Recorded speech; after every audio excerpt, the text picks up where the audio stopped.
السلام عليكم ورحمه الله وبركاته، اللهم صل وسلم وبارك على سيدنا محمد النبي الامي وعلى اله وصحبه وسلم تسليما كثيرا. ازيكم يا جماعه، عاملين ايه؟ يا رب تكونوا بخير وعلى خير ان شاء الله. انا النهارده هنعمل بقى معاكم يعني شويه مكوى كده انا باخرها يعني عشان ايه ابدا اشتغل. توكلنا على الله واحنا برضه قاعدين كده بنتكلم مع بعض يا جماعه ان شاء الله ان شاء الله يعني هنتكلم مع بعض عن بالنسبه يعني الدنيا الغلا والجو اللي احنا فيه، وربنا يرحمنا برحمته ان شاء الله يا رب. تمام يا جماعه، ليه بقى يتعمل فينا كده؟ هل هو مثلا ان احنا ما بقيناش زي الاول متعاونين مع بعضينا؟ ليه بقينا نحقد على بعض؟ ليه ان مثلا الام دلوقتي بقت تقتل ابنها يا جماعه؟ الاخ ممكن يقتل اخوه. تمام، احنا نتمنى ان ربنا يصلح احوال الناس كلها يا رب يا رب، والناس تحب بعضها، ويا رب ما يفرق ابن من ام ولا ام من ابن. ليه؟ لان بعد الايه يا جماعه يعني من بعد الايه مفيش حال ان احنا نبقى قلبنا على قلب بعض. لو انا مثلا عايز حاجه من امي بروح اقول لها انا عايز كذا يا أمه. لازم نحب بعضينا، ومهما كان ان امي ان انا ممكن اكون زعقت معاها شويه فعلا فعلا، بس مهما كانت دي امي وعمرها ده يعني اللي ربتني ورضعتني 9 شهور يعني سنتين كاملين. تمام يا جماعه، عمر ان الواحد اهانك، امي دي ليها الاحترام الكبير هي واخواتي، وانا اتمنى يا رب يا رب يكرمنا مع بعضينا ويحنن قلوبنا على بعضينا ويحببنا ببعض يا رب، ويكفينا يا رب يا رب شر نفوسنا وشر قلوبنا. يعني لما بيجي مثلا الاخ لو تعب بيقول لو حتى دبوس دخل في ايده بيقول اخ. يعني المفروض يا جماعه ان احنا نحب بعض قلبنا على قلب بعض. ممكن انا اكون مثلا اتضايقت شويه مع امي، تمام، حقك عليا يا امي فعلا، ليك الحق. من بعد الام حال البني ادم بيبقى لا حول ولا قوه. عندنا الام دي مدرسه بتربي وبتعلم، ومهما لو رحت المدرسه هي الوحيده اللي يبقى قلبها على قلب ابنها هي الام. بتبقى اقوى كمان من الراجل، من لو جوزها حتى، بس ابنها عندها اغلى شيء عندها مهما كان ان الواحد واخواته كمان يا جماعه. عامه صله الرحم يا جماعه اللي ربنا بيرزقنا وبيدينا صحه وستر عشان ان احنا بنتصل ببعضينا. اخويا اطمن عليه اشوفه اخباره ايه، حتى لو انا مثلا نسيت اخويا هو اللي يفتكر ويتصل عليا مهما كان. لو مثلا انا عايز حاجه من اخويا بنزل اقول له عايز كذا يقول لي خد، هو برضه نفس النظام. لو بيقول لي حاجه اقول له خد. ليه؟ لان من بعد اخواتي مفيش حد اقرب للانسان يا جماعه الا اخوه الا امه الا اخته. ان احنا مهما كان ممكن المصارين البطن بتتعالج يا جماعه يعني ممكن لما لا قدر الله ربنا يبعد عن الامراض عن الناس كلها، ممكن المصارين بتموت يعني ممكن تموتك. تمام يا جماعه، يعني معلش برضه شيطان دخل والحمد لله رب العالمين. امي ثم امي ثم امي ثم امي. تمام، هي اللي مربياني، هي اللي علمتني الاصول، علمتني كل حاجه حلوه. مهما كان امي قالت ولا عادت، ممكن ان هي قالت في لحظه غضب، انا ممكن اكون زعلت في لحظه غضب، ويا رب سامحني يا رب سامحني يا رب عشان اخش ان الجنه تحت اقدام الامهات يا جماعه. يا رب يا رب نبي النبي تشفي لي امي ويبارك لي فيها ويبارك لي في اخواتي ويطرح البركه فيهم. وانا اتمنى من اي حد من اخواتي لما يكون عايز حاجه، اتمنى يا رب وربنا شهيد وكيل على هذا الكلام يا جماعه، ان انا اتمنى اديله عينيا. لو في ايديا حاجه هديها له، انا عينيا له. اتمنى ان ربنا شهيد وكيل، احنا مش بشكر في نفسي ولا الكلام ده يا جماعه. الحمد لله رب العالمين. من بعد الان لو انا لا قدر الله غلطت في اختي ما ينفعش اللي هيعيبها اللي انا هقوله يعيبها هيعيبني انا. تمام يا جماعه، يعني ما ينفعش اختي ده لها حقي. دي شرف يا جماعه، دي شرفي انا. تمام يا جماعه، ان الاخت دي حاجه ما تتعوضش يا جماعه. وانتوا عارفين كلكم بالنسبه انتوا ليكوا اخوات وليكوا اهل، يعني شوفوا الناس دي بتعمل معانا ايه. تمام، دول اهلنا يا جماعه مهما قالوا ولا مهما عادوا. انا يعني معلش انا قلت للست ام احمد حقك عليا، ممكن ان انت ممكن حد قال لك حاجه وانا بقول لك حقك عليا عشان دول اهلي، وانا اهلي ما بيعرفوش يغلطوا في حد الحمد لله رب العالمين. وانا بقول لها حقك عليا، هم بيكلموا ابنهم اتخانقوا معاه زعقوا معاه او انا زعقت او صوتي عالي ولا حاجه يا جماعه، فعلا يعني انا بس بقول يا رب سامحني عشان من بعد الام هل البني ادم بيبقى يفينا شر الغم والهم. تمام يا جماعه، امي ثم امي ثم امي. دي يعني ست احمد ابني، ست نور، ست حبيبه، وربنا يديها الصحه ويبارك فيها يا رب. من بعد الام يا جماعه الام دي الوحيده اللي تديك رزق، اللي يجي لك كل حاجه حلوه سبحانك يا رب. استحاله يعني ان الام دي رزق سبحان الله، ربنا شهيد وكيل تحاسب بنوايا البني ادمين وعلى نياتكم ترزقون. تمام يا جماعه، واتمنى يا رب يطرح البركه فينا ويحلل قلوبنا على بعضينا ويسترها علينا يا رب.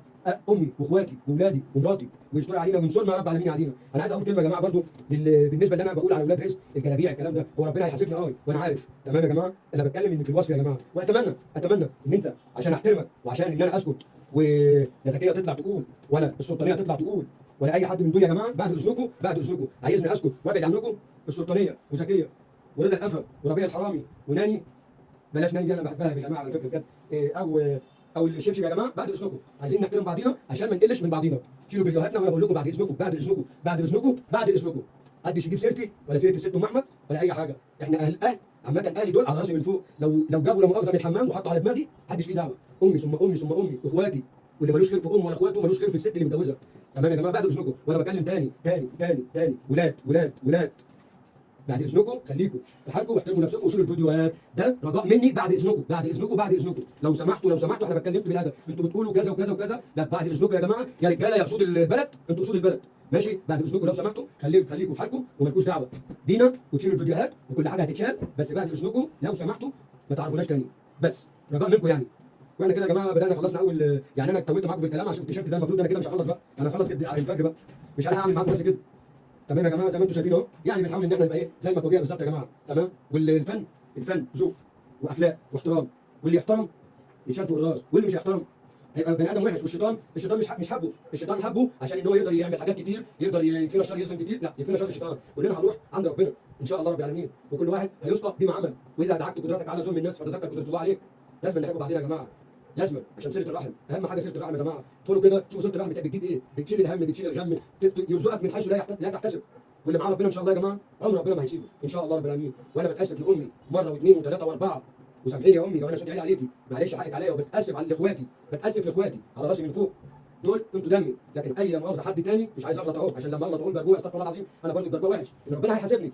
بس بعد اذنكم يا جماعه، بعد اذنكم خليكم في محتواكم، وشيل الفيديوهات اللي انت ساببنا فيها وسابب عبد فيها وسابب ابويا فيها وسابب امي فيها. بعد اذنكم بعد اذنكم بعد اذنكم، ده قرار اخير انا بقولها لكم اهو، وهو ربنا اللي بيجيب الحقوق. واسعى يا عبد ونسعى معاك. تمام يا جماعه؟ ونتمنى ان احنا نخلص بقى الماكو ده. انا شكلي مش هخلص النهارده عشان هفضل اتكلم ومش هعمل اي حاجه. بس ايه رايكم يا جماعه في جو يعني؟ بعرف اكل كده ولا حاجه افتح مشروع المكواجي بقى. ايه رايكم؟ ويا ريت يا ست ام علي تكتبي لي تعليق انت بالذات، تقولي لي ايه رايك في المكوه بتاعتي. تمام؟ ان انا بحب اهتم باللبس يا جماعه، يبقى مكوه عليا ان البني ادم بيبان من شكله، من المكوه اللي لابسها، من اللبس اللي لابسه عامه يا جماعه، مش المكوه. انا قصدي ان انا اقول اللبس المكوه اللي عليه. تمام يا جماعه؟ وزي ما احنا شفنا اهو، ده اول ايه؟ التيشيرت بتاعنا. يا هذه الحاجه اهو. هنخش المره دي يا جماعه، يا جماعه على القميص اللبني ده يا جماعه. هبدا ان انا انفضل الاول يا جماعه زي ما بيعملوا يا جماعه، واعمل كده يا جماعه، وبعد كده ابص عليه اهو زي ما انتم شايفين كده يا جماعه. طب بلاش القميص ده، بلاش القميص ده، نخليه ده في الاخر ثانيه. نخش على القميص ده يا جماعه. معلش انا مش جاي اوريكم القمصان والله يا جماعه. اهو الله يكرمك يا ست ام احمد، رحتوا دوني ورحتوا حاجات حلوه قوي. انت بتستعملي الدوني ده اصيل بجد بجد، حاجه نظيفه قوي. زي كده فعلا النضيف لازم نجيب النضيف. قطر وادب قطر واحسن ناس، ربنا يستر عليهم يا رب ويبارك فيهم. واحنا بس يا جماعه انا عايز اللايك منكم، اللايك، وتكتبوا لي كلمه بس، وكتر خيركم ويجعلوا في ميزان حسناتكم. ربنا يكرمكم ويوسع عليكم ونوسع ان شاء الله رب العالمين. وزي ما انتم شايفين كده لازم نفرد الكلام ده يا جماعه، ونبدا نعمل كده زي ما المكويه جايه بيقولوا. تمام؟ هرجع شويه كده برضه عشان ايه؟ نشوف المكوه بتاعتنا ايه. على الله بس يكون التوي بتاعنا عجبكم يا جماعه. واللي عايز برضه مكوه ولا حاجه يقول لي، انا عينيا الاثنين. هعمل الحته ب 2 جنيه. تمام؟ انا خدام اليوتيوب واللي في اليوتيوب. المحترم يحترم ويتشال على الراس، لكن بقى لو مش محترم ممكن ياخد بالمدارس. بس يكفينا شر المدارس يا جماعه، ان احنا بشر، حرام ان احنا نعيب في بعضينا، حرام ان احنا كل حاجه هنتحاسب عليها. لو انا حتى دخلت بيتك وشفت حاجه ما شفتش حاجه، دول لازم تبقى راجل امين. ان اللي بيستر بني ادم في الدنيا ولما مؤاخذه ويجي ويرجع يفضحه، ده كده حرام يا جماعه. لما تكون سبب عرضي وشاتمني وباحترام مره واثنين وثلاثه، واقول للبني ادم يا جماعه بعد اذنكم لو تفضلتوا، ده ما يرضيش ما يرضيش يهودي ان انت مثلا تسب في عرض واحده، وتسب في عرض راجل ميت، وتسب في ناس تعبانين وميتين. وبعد اذنك شيل الفيديو او اعمل الحاجات دي. ليه انت عايز ليه عايز تخلي الكلام ده؟ الكلام ده كله ذنوب عليك. يعني انت انا بسمع شتمتي، وممكن فينا شر واحد تاني لا قدر الله عصبي، ممكن لا قدر الله يجي يعمل حاجه كتير. طب ليه بقى يا جماعه؟ ليه بنبص للشر بقى؟ يكفينا الشر يا جماعه.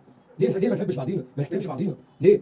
لكن انت يعني انت مثلا واخدها قوه ولا واخدها عافيه؟ لا، مش قوه ولا عافيه يا جماعه. المفروض نحترم بعضينا، وكل واحد له خصوصياته. تمام؟ انا ممكن بكلمك في حاجه ومثلا انتقدتك بطريقه مثلا مش اللي هي، بتيجي تقول لي مثلا لا لو سمحت انت قلت كذا، لا اطلع اقول لك انا اسف وحقك عليا. هو ده ادب يا جماعه، ده اللي ربنا قال عليه. لكن ان احنا نهين بعض ونشتم بعض ونبقى لا مؤاخذه زي ولاد الشوارع، لا، مش عايزين كده، ما ينفعش. لازم نحب بعضينا، نخاف على بعضينا، عشان ربنا هيكرمنا وهيدينا، وكل واحد بيجري ساعه لرزقه.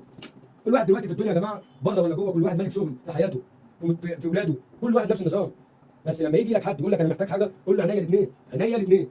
لكن ان مثلا لو انا مثلا ممكن ان انا ساعات ما بتصلش مثلا يا جماعه على خالي، على ولاد اخواتي، بس مهما كان والله مش مساله ان انا بعيد عليهم، بس برضه بعرف ايه الاخبار بتاعتهم. تمام؟ طب الظروف كذا ظروف كذا، هو انا لازما انا ما عنديش يا جماعه. يعني انا اتمنى ان لما مثلا اخويا بيجي ولا اختي بتيجي وتقول لي انا عايزه كذا ولا عايزه كذا، ولا عينيا الاثنين. ولو معايا بقول لها انا معايا ولا ما معيش. الحمد لله رب العالمين. لا، دي اهم حاجه عندنا في المنطقه دي يا جماعه. ممكن يكون الشيطان دخل ما بيننا، الحمد لله رب العالمين، الحمد لله. تمام؟ ومهما كان ان اهلك لا تهلك، لكن احنا بنتكلم الشياطين اللي هم سابين وبيقولوا انتوا اللي بتغلطوا. احنا ما بنغلطش في حاجه والله يا جماعه، ما بنغلطش في اي حد. عمري ما غلطت في اي حد. ولو انا ممكن اكون زعلت مع عمري حقك عليا يوم ما ببص رجليك مره واثنين وثلاثه. ويا جماعه الحمد لله اخويا اخذ الفلوس باذن الله. واحنا هنطلع بس برضه النهارده عشان نقول ان اخويا اخذ الفلوس بتاعت والدتي. تمام؟ ومفيش حد يعني يقدر ينكر فضل الام يا جماعه. ان الام اول حاجه ان انت لما تتعامل بيها بضمير واخلاص زي ما ربنا قال، امك ثم امك ثم امك ثم ابوك، يبقى لازم تراعيها في كل شيء، عشان انت هتسال زي ما هتعمل مع امك ابنك هيعمل معاك. ويقول لك تفعل يا فيه في ابنك هتلتقي، هتعمل الخير هيزرع لك في ابنك، هتعمل الشر هيزرع لك برضه ابنك في عيالك وفي صحتك وفي اولادك كمان. لكن يا جماعه مين اللي يقدر يهين اخت ولا يهين اخ؟ عامه الحمد لله رب العالمين الشيطان بعد. وان شاء الله انا بقول لكم يا جماعه انا بتاسف لامي ثاني وثالث ورابع وخامس وعاشر لغايه يوم القيامه. امي ثم امي ثم امي، حقك عليا يا امي وحق اخواتي عليا. واتمنى يا رب يتلم بينا الشمل ثاني يا رب، ويبعد عننا ولاد الحرام يا رب، يبعد عننا ولاد الحرام يا رب، ويصلح حالنا ويبارك لنا في عيالنا، ويرحمك يا ابويا يا رب، يرحمك يا ابويا يا رب، ويغفر لك وينور لك قبرك، ويرحم اموات المسلمين اجمعين. اجمعين يا رب. اصلح حالنا واكرمنا يا رب. اللهم لك الحمد كما ينبغي لجلال وجهك وعظيم سلطانك. اللهم لك الحمد كما ينبغي لجلال وجهك وعظيم سلطانك. اللهم استرنا فوق الارض وتحت الارض يوم العرض عليك يا رب. اصلح حالنا وبارك لنا في عيالنا وبارك لي في امي واخواتي واولادي ومراتي، ويبعد عننا الناس الحقده والعين الوحشه يا رب، ويسترها معانا يا كريم يا رب. السلام عليكم ورحمه الله وبركاته. شرفتونا يا جماعه، مع الف سلامه.